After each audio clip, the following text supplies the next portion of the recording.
Good morning, students.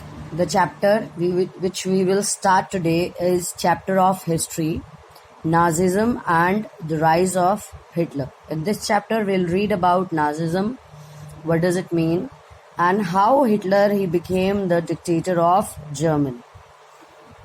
So this chapter starts like a flashback story. So in the present time, in 1945, a little 11-year-old German boy, and the name of that boy was Helmut. He was lying in the bed and listening the conversation of his parents. They were discussing something in serious tone. His father, by a profession, was a prominent physician, and he was discussing with his wife whether the time had come to kill the entire family or if he could commit suicide alone.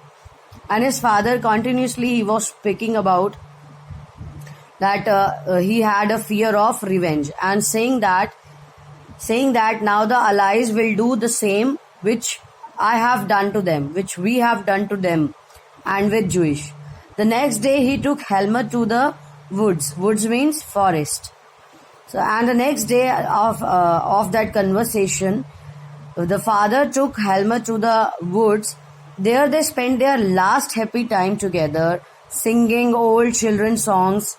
And later, Helmut's father, that physician, he shot himself in his office. So that means he committed suicide. So Helmut remembered that he saw his father's bloody uniform being burnt in the family fireplace. There was a place where fire is used to burn in the house. So the uniform of his father, Helmut's father, was burnt in that fireplace. And so traumatized was he by what he had overheard. So Helmut, by this incident, he was in trauma because he one day before he overheard the conversation of his parents, and the next day what happened? So he reacted by refusing to eat at home. Helmut, he refused to eat at home because he had fear that the mother may not poison him for the following 9 years. So after the death of his father, Helmut refused to eat at home for the following 9 years. After that incident, he didn't eat food at home after till 9 years. So he was afraid that his mother might poison him because he has this fear that his mother might poison him.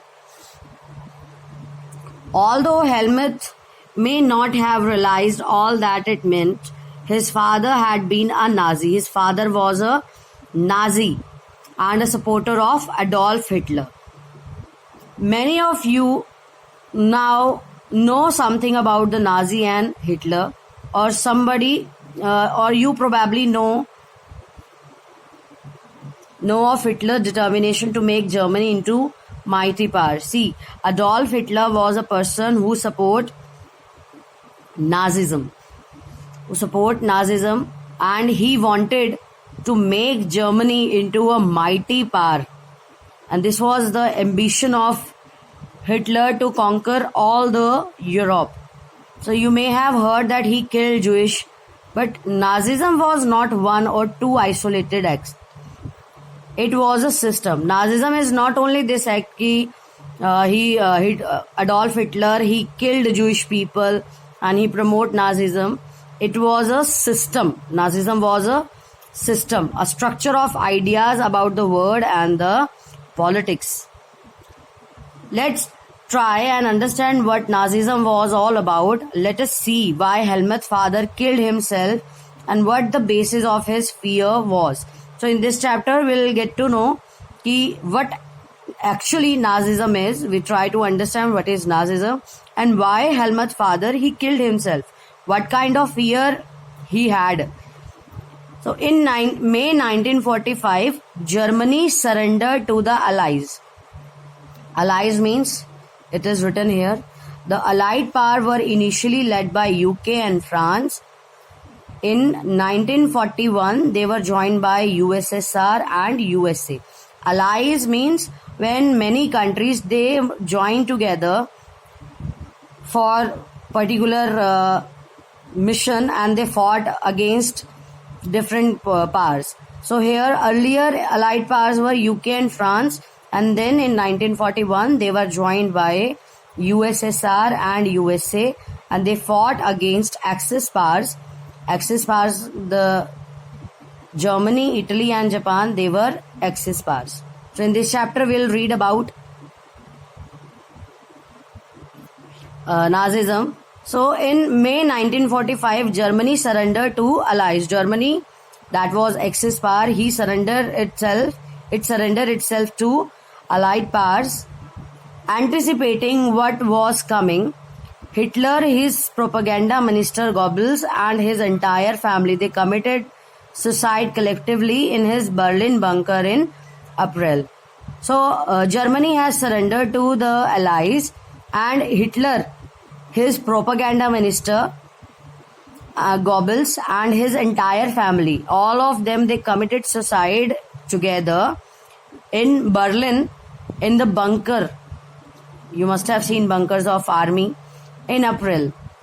So at the end of the war, an international military tribunal at Nuremberg was set up to prosecute Nazi war criminals for crimes against peace, for war crimes, crime against humanity. The Germany conduct during the war, especially those actions which came to be called crime against humanity, raised serious moral and ethical questions and invited worldwide condemnation. What were these acts? Next we will discuss in the next video, because video is too long now.